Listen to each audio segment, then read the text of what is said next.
Hello student, सुप्रभात। और आज की वीडियो में हम पढ़ेंगे अव्यय अव्यय शब्द। अव्यय शब्द हिंदी और संस्कृत दोनों भाषा में प्रयोग किए जाते हैं। और अव्यय क्या होते हैं, अव्यय के कितने भेद होते हैं, अव्यय का प्रयोग कहाँ किया जाता है, ये सब हम इस वीडियो में पढ़ेंगे। तो अव्यय शब्द की परिभाषा पढ़ने से पहले हम पढ़ते हैं अव्यय। अव्यय का अगर हम संधि विच्छेद करें तो ये हो जाएगा ए प्लस वे। और जब ए किसी शब्द के आगे लग जाता है तो उसका मतलब होता है नकारात्मक, नहीं। जैसे हम लगाया एक शब्द हमारे पास है ज्ञान। ज्ञान का अपोजिट क्या होगा, अज्ञान। यानी कि ज्ञान जिसमें ज्ञान है, ज्ञान की बात है, और अज्ञान जो ज्ञान की बातें नहीं है। इसी प्रकार चल, अचल, सफल, असफल, संदेह, असंदेह, विश्वास, अविश्वास। जब हम किसी शब्द के आगे ए लगा देते हैं तो उसका अपोजिट बन जाता है। तो अब आते हैं हम अव्यय पर। अव्यय ए प्लस वे। ए मैंने नहीं, न, और वे मैंने खर्च। जो खर्च नहीं होता, जो खर्च नहीं होता और जो खर्च नहीं होगा वो हमेशा एक जैसा ही बना रहेगा। तो अव्यय वे शब्द होते हैं जो कभी नहीं बदलते। अव्यय वे शब्द होते हैं जो कभी नहीं बदलते, यानी कि उनका रूप परिवर्तित नहीं होता। अब हम उसकी अव्यय की परिभाषा पढ़ते हैं। परिभाषा: अव्यय ऐसे शब्द होते हैं जिन पर लिंग, वचन, पुरुष, कारक, संज्ञा, सर्वनाम और क्रिया का कोई प्रभाव नहीं पड़ता। ये बेटा लिंग, वचन, पुरुष, कारक, संज्ञा, सर्वनाम, क्रिया, ये हिंदी के मुख्य भाग होते हैं। यानी कि लिंग, अगर अव्यय शब्द को हम लिंग के अनुसार चेंज करें, यानी कि पुल्लिंग और स्त्रीलिंग में प्रयोग करें उस शब्द का, तो वो कभी नहीं बदलेगा। स्त्रीलिंग में भी वही रहेगा और पुल्लिंग में भी, यानी कि वो शब्द नहीं बदलेगा। ऐसे ही वचन, किसी भी वचन में आप उसका प्रयोग करें नहीं बदलेगा। पुरुष, प्रथम पुरुष, मध्यम पुरुष, उत्तम पुरुष, किसी भी पुरुष में किसी भी पुरुष का वाक्य हो तो अव्यय नहीं बदलेगा। ऐसे ही कारक, संज्ञा, सर्वनाम, इन सब का अव्यय शब्द पर कोई प्रभाव नहीं पड़ता, यानी कि अव्यय शब्द नहीं बदलता। अव्यय शब्द वाक्यों में जैसे के तैसे प्रयोग किए जाते हैं, यानी कि जो शब्द है वो ऐसे ही रहेगा। उसका ना तो लिंग परिवर्तित होता, ना उसका बहुवचन या एक वचन में लिखा जा सकता। जैसा है वो वैसा ही रहेगा तीनों वचनों में और तीनों लिंगों में, तीनों सभी पुरुषों में, मध्यम पुरुष, उत्तम पुरुष और प्रथम पुरुष में, सभी कारक 8 के 8 कारक में, संज्ञा में, सभी प्रकार की संज्ञा में, सभी प्रकार के सर्वनाम में अव्यय शब्द नहीं बदलते। अब हम अव्यय के कुछ उदाहरण पढ़ेंगे। जैसे जब शब्द को आप कहीं भी देखोगे, क्या कभी जब का आपने वचन बदलते हुए देखा है? वचन बदले तो जबे या जबो होगा, ठीक है। क्या जब का स्त्रीलिंग बदलते हुए देखा? नहीं। तो इसलिए अव्यय वे शब्द होते हैं जो कभी उनका रूप परिवर्तित नहीं होता। ये उदाहरण है जब, अभी, कब, यहाँ, ऊपर इत्यादि, और भी बहुत सारे हैं। ये हमने कुछ उदाहरण यहाँ पर लिखे हैं। अब पढ़ेंगे बेटा हम अव्यय के भेद। अव्यय के भेद नंबर 1, क्रिया विशेषण। क्रिया विशेषण क्रिया की विशेषता का पता चले, यानी कि किस प्रकार की क्रिया हो रही है, किस प्रकार की क्रिया हो रही है। जैसे वह ऊपर गया, उसके जाने के बारे में बता रहा है कि कहाँ गया। नीचे, वह नीचे बैठा है, बैठना क्रिया होता है ना, यानी कि क्रिया के आगे लगते हैं। वह ऊपर गया क्रिया होगी और ऊपर आगे लग गया अव्यय।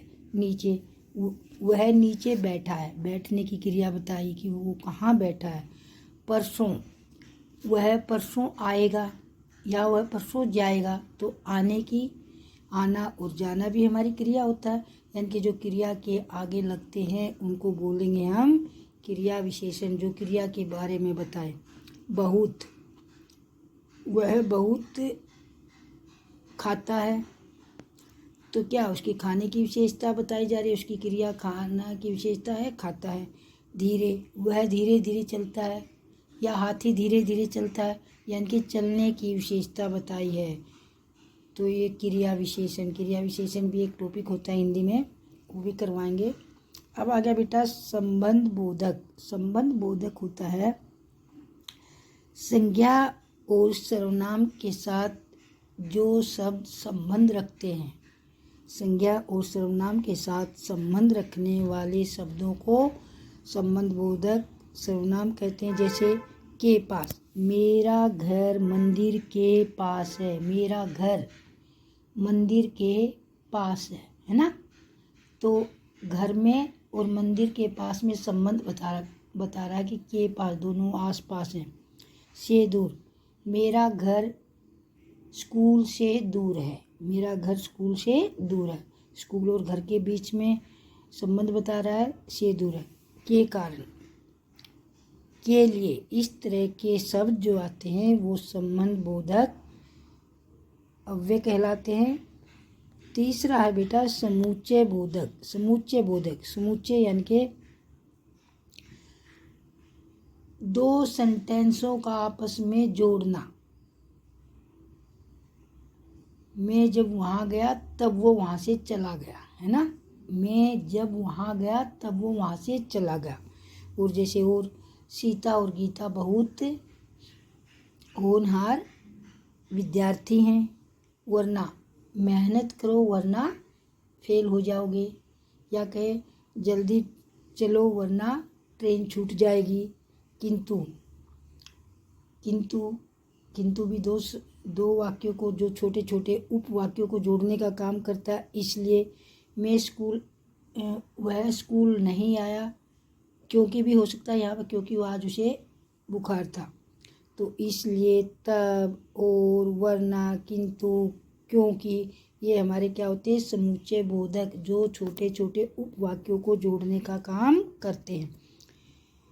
विस्मय आदि बोधक। विस्मय आदि बोधक, विस्मय आदि बोधक होता है बेटा विस्मय। विस्मय जैसे एक अपने आप में एक शब्द है। विस्मय का हिंदी में मीनिंग होता है आश्चर्य, हैरानी, आश्चर्य या हैरानी। विस्मय बोधक हाय।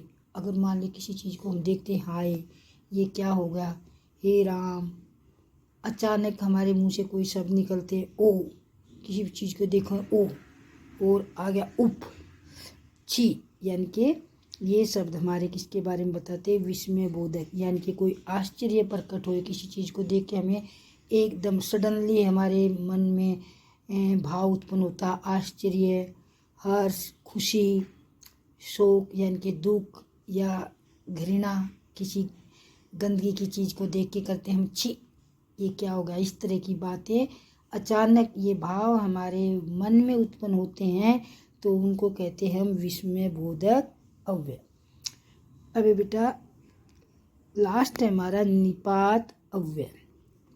निपात अव्यय क्या होते हैं, भी, तो, तक, केवल, ही, मात्र, यानी कि किसी चीज़ पर जोर दे के कहा जाए।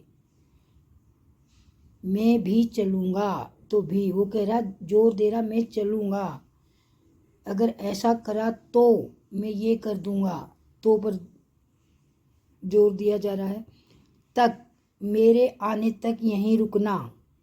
तो जिन शब्दों पर जोर दिया जाता है उसको कहते हैं हम निपात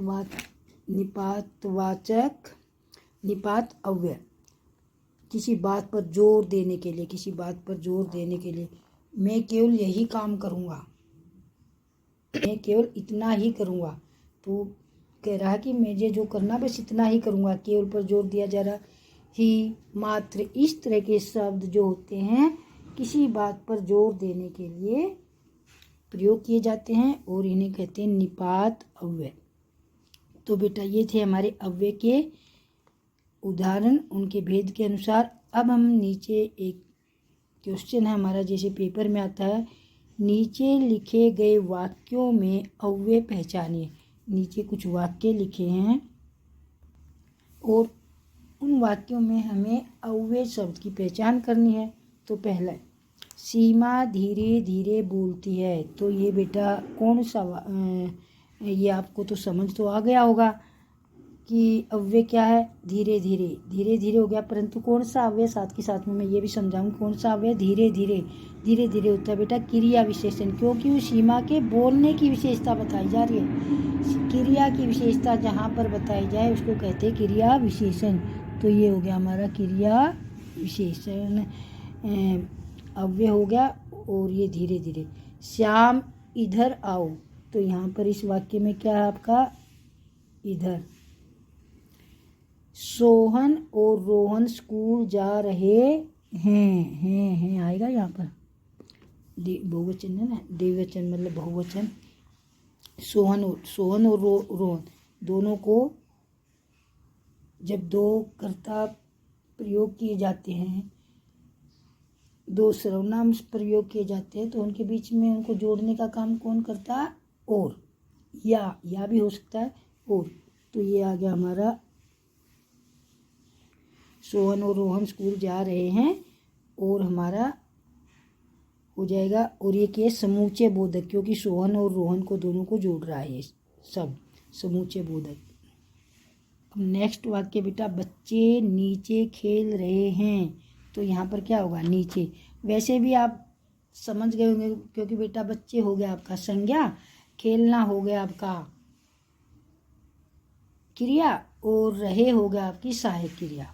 ठीक है, वैसे भी आप समझ ही रहे हैं। जैसे अरे, ये तुम क्या कर रहे हो, अरे किसी को देखकर हम बोलते हैं अरे, हाय, छी, वाह, आओ, ओ, इस तरह के शब्द जो होते हैं हमारे, वो क्या आते हैं, अव्यय होते हैं। और कौन से होते हैं, विस्मयादिक, विस्मयबोधक अव्यय। रोहन अपना काम कर रहा है।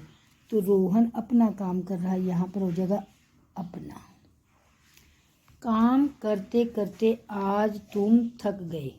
तो यहाँ पर क्या होगा बेटा, काम हो गया, सब ऑब्जेक्ट हो गया, हमारा कर्म हो गया, करते करते क्रिया हो गई, तुम सर्वनाम हो गया, थकना फिर क्रिया आ गई, और गए आपकी सहायक क्रिया होगी। तो बचा क्या, आज। और वैसे भी आपने याद कर ही लिए हैं कि अब वे क्या होते हैं, मेहनत करो वरना परीक्षा में फेल हो जाओगे। जब किसी चीज़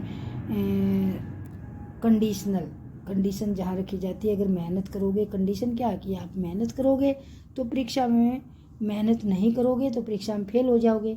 या ये कहीं मेहनत करो वरना परीक्षा में फेल हो जाओगे, यहाँ पर आ गया आपका वरना।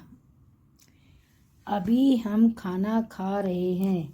तो यहाँ आपका अव्यय आ गया अभी, और गिलास यहाँ रख दीजिए। तो यहाँ पर आ जाएगा आपका अव्यय। तो बेटा ये थे आपके अव्यय पद। संस्कृत में कहते हैं अव्यय पदानी।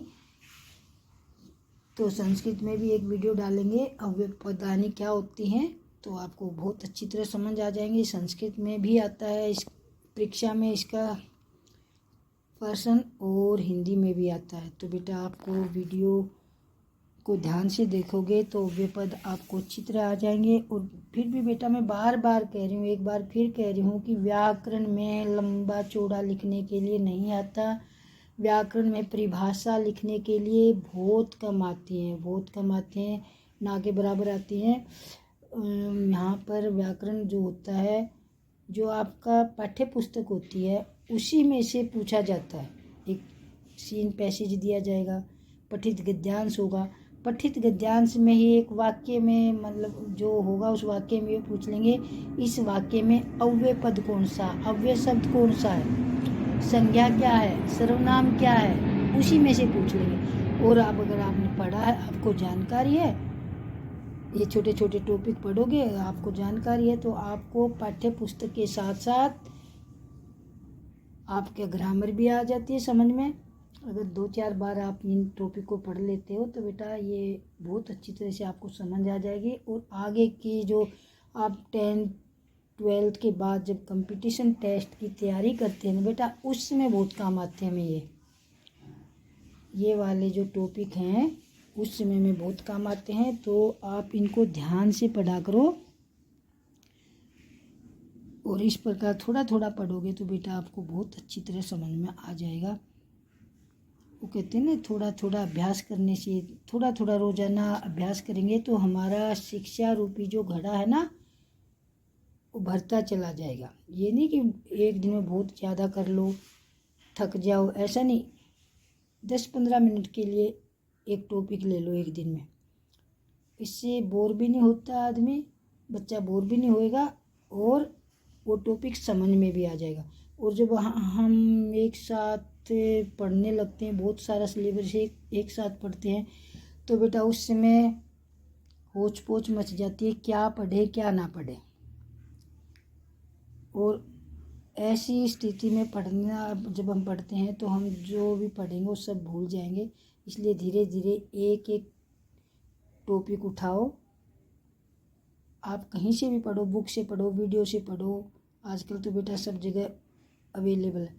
परंतु मेरी जो वीडियो हैं, जो मैं वीडियो डालती हूँ, आपको एक ही चैनल पर हिंदी व्याकरण, संस्कृत व्याकरण, इंग्लिश ग्रामर और मैथ का बेसिक नॉलेज, मैथ की बेसिक नॉलेज आपको इसी चैनल पर मिल जाएगी।